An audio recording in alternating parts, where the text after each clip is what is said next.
Well, g'day, my name's Darren Bloomfield. I'm a standing representative of the Aboriginal 10 Embassy. I come from the country of Wiradjuri, which is commonly known as what you call Griffith, central New South Wales. I'm an activist. I believe in Indigenous sovereignty and I'm on the path for it. The 10 Embassy was an establishment that started in 1972. It was set up as it was a protest to land rights and many things that Aboriginal people hadn't got since the turnover of 1967, and so 4 men from Sydney and various other areas of the country came together and decided to go down to Canberra and put it to where you could put it is right in front of them, and ask the question about land rights and other things like sovereignty and things like that. I came into it in 2001, July the 1st, 2001. I came into it with a group of students invited us down for a march called Reignite the Fight, and that's where I got a little taste of frontline activism in the sense of where we marched from the embassy and we made the front doors of Parliament House, which is up on the hill, which is a very hard thing to do in the sense of being such a protected and established place. So I got that bug in me. I thought, this is amazing feeling, and what it was all about was, and what was happening was basically about myself and where I stood in this system as an Aboriginal man in Australia today.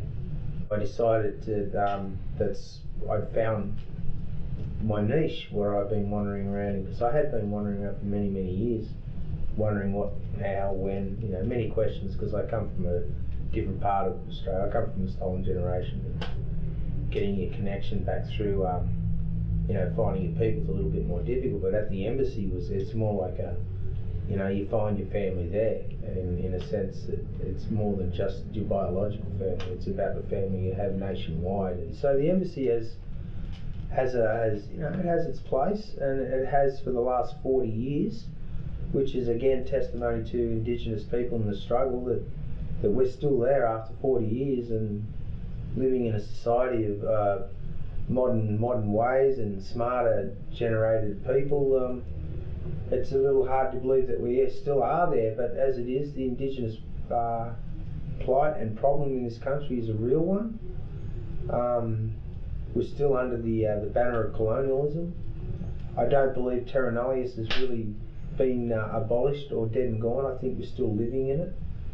Again, the separation of racism is still in this country, and a lot of issues that's been brought up lately is like the intervention and in the Northern Territory have taken away Indigenous people's rights, have taken away their rights for their human rights. They've taken away a lot of dignification to a human being, and we, the embassy, stand there as a banner for that too, and at the moment, but we stand for everything that's in this country, because everyone says that the Commonwealth come here and established their right of jurisdiction over land and country, but as far as I'm concerned, I and many other people are concerned that it's never stopped. It's always continued on, and we as a people and a nation have been fighting this war of attrition for many years. 225 years, I believe it is what we're up to in this present day of existence in colonialism, and it's a difficult struggle. It's hard, it's long, and it's arduous, and these are their words, but we will overcome. We have the strength, and we have the conviction, and as long as we are true to that and stay strong to what we are looking for in a unified country of what we're living in, then I believe sovereignty and it as an issue can be achieved and can be put on the bench as a forward-going way to Australia's true reconciliation, if you want to call it that word. And that's where we have to sit down and talk about the real meaning of where we are, and that's real estate. Who are the real estate? And that's what we have to talk about. During your travels and your stay at the 10 Embassy, you were actually initiated as the keeper of the sacred fire. And I was going to ask you about your role in what that means and what maybe your duties would be as a keeper of the fire.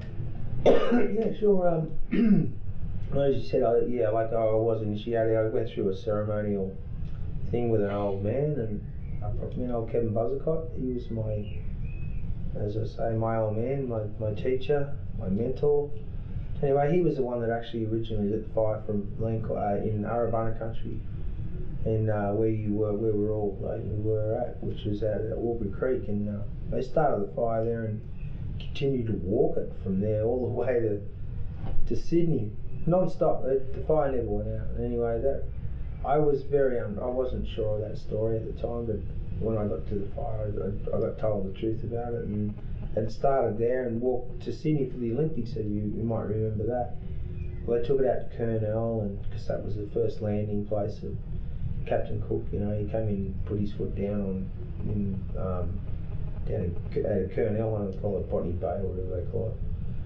Anyway, so he walked it there, and then went to Victoria Park, put it there, and then proceeded to walk it to the 10 Embassy as a gift from the Arabana Nation to keep the fire burning. And I had 6 years of looking after that fire, 365 days a year, and I spent a lot of time on the ground. But my first 3 years of it was getting to know who it was, how it worked, where become connected with that fire, and that's from this day on that I have that fire in here. Even if it's I'm not with it, it's there, and the fire is a symbolism of, like you said, it's in everything we do. It's part of our whole existence and our culture, and I don't think that Aboriginal people could have survived this long without it. And my role as a firekeeper is to do ceremonial fires wherever I go. I carry the ash,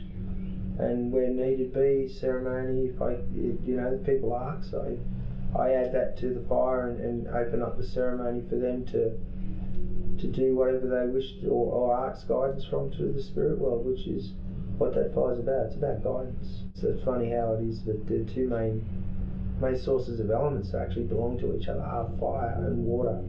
People say that just they don't mix, but they can't exist without one or the other. And the fire is the main head of it all, really, in a sense. But it goes with the land, You just can't exist without it. I finally got to go to where the fire's birthplace came from, and it was, to me, it's a personal thing. It was quite significant. It felt good just to walk that country and touch it after all the years of hearing all these beautiful, amazing stories, and everything you hear is as fact as true.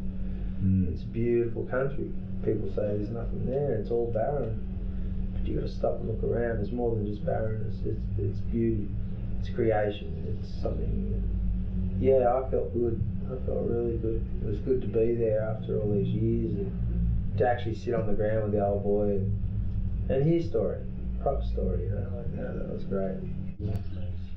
The tradition of the actual area of Arabana Land, Lake Eyre and Roxby Downs and the desert is just ancient, of course, and contains a lot of wisdom, a large part of which was related to respecting the land and leaving it the way it is and acting as custodians rather than owners to ensure that the continuation of the ecosystem and the environment was forever.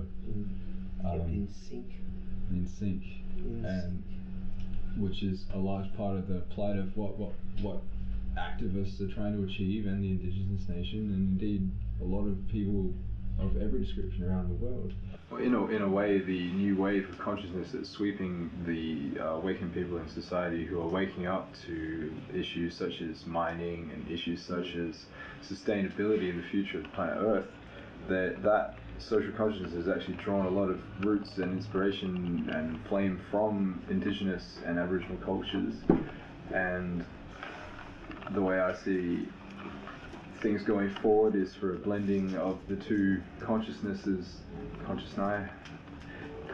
into one, and making our future efforts as a race of humans sustainable and in sync and in tune with the wisdom of the land in which we're all from.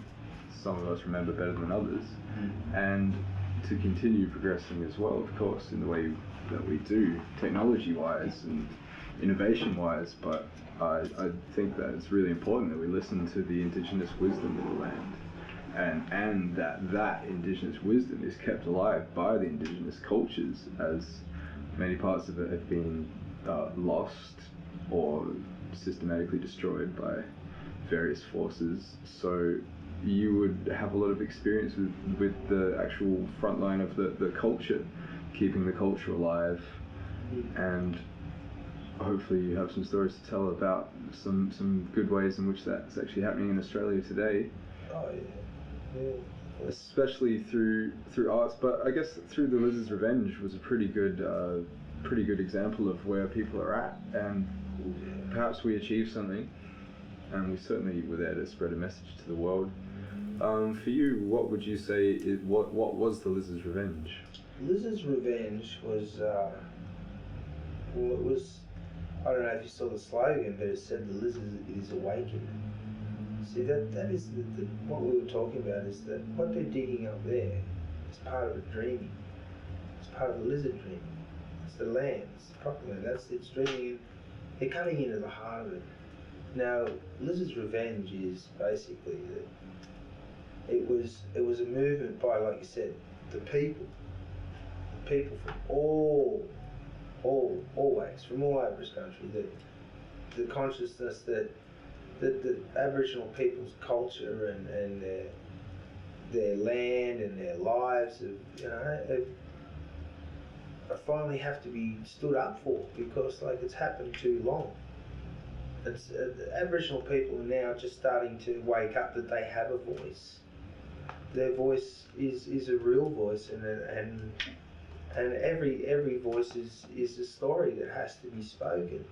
And we went out there to show people that, it doesn't matter how big you are. Like, we're talking BHP with big dogs and ones. They're massive. They're a major system. Big time. That you should never be afraid of them. They can't just stand and say, just because we got all the money and we're handing it all out to you, that we will take your land and you won't argue about it. Well, Aboriginal people are saying, well, no, stuff you. You're not taking our land, and we will argue with it. And they can click their fingers just like that now. It used to be like you couldn't pull anyone from anywhere to get there, but it's now that the Aboriginal people are standing up and asking for help that Australia's listening, and we're all out there. And Roxby Downs it's a warm-up of the movement, I believe. That's just a start, and that's way out there. It's a long way. It's a big thing. They spend $1 million on us. I don't think we spend $1 million. I don't think we even come close to spending $1 million. If it's costing them $1 million for us to go and do our peaceful protesting, then where's democracy these days? Is it true about democracy that it comes in the form of a dollar sign? Is that the real democracy? I thought democracy was about standing up and having a voice, and saying what you think is right. It's because after every activism thing, you're going out and you're really fucking tired, because seriously, you're going to battle, you're going to war against the system. You're doing everything that they don't want you to do, and you rage against the machine, sort of thing. Well, that's pretty exhausting, It's no more or less exhausting than a soldier going out in Afghanistan doing a patrol without any problems. It's just as exhausting, because your mind's fucking. Sorry about that. I swear a bit.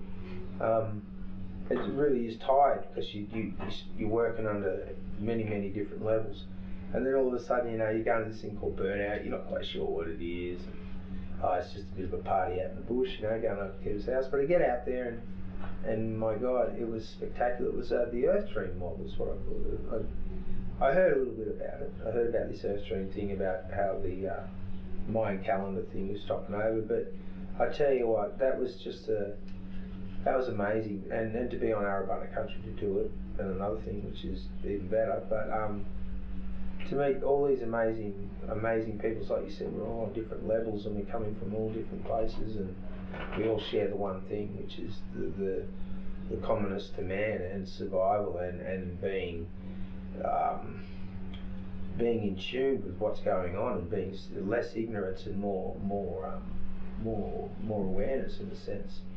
So I met more than myself, in a sense of figuring out what's going on here, and I was awakened to a lot of things where I think in the movement it's all sort of coming together, and what I learned at Earth Dream, or burnout, or whatever you want to call it was that we're all on different levels, but we're all fighting for one common denominator, and that was just a little bit of peace and harmony in the world. So it's time that Australia stepped back and had a look in their own backyard, because what you're seeing is going on for a few months worth of killing and murdering, but we're looking at 200 years of just pure genocide, of pure open slathered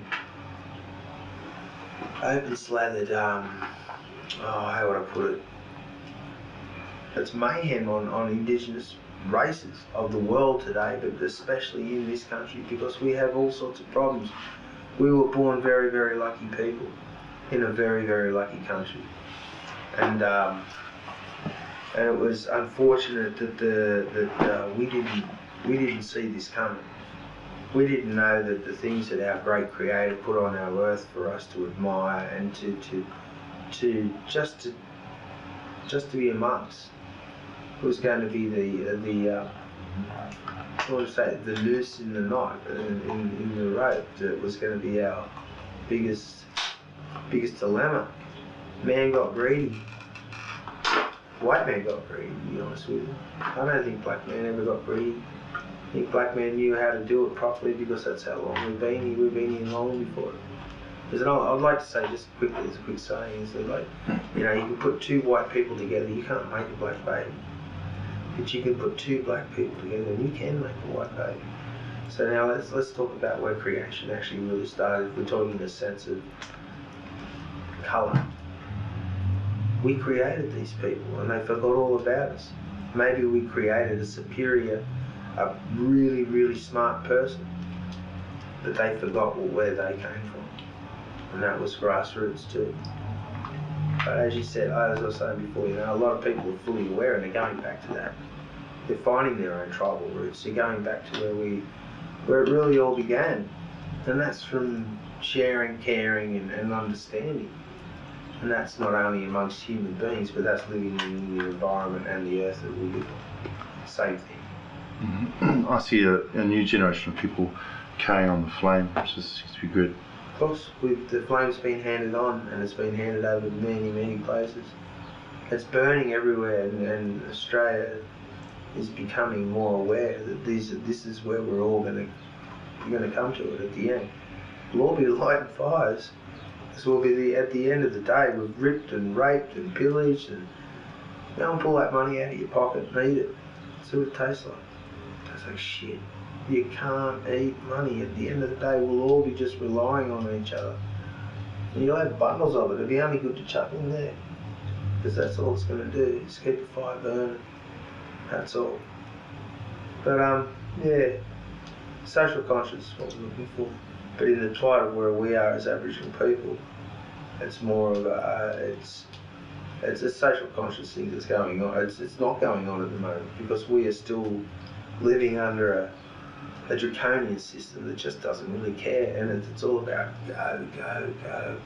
And it's not really good for you, even the white mob out there. They're suffering because their system doesn't allow them to care about those people. If you're on the bandwagon, just look, we got something for you. That's welfare. Well, look, if you can't handle welfare and it's driving you nuts, we got asylums. And if you're not completely nuts and you're just mad about it, we got fucking jails. So, like, it's a funny little system we're all living in. It's good for some, but if you don't fit, they've got that sorted too. Where, they'll class you, put you just like us. You're just another Aboriginal in this Aboriginal land, which isn't too bad.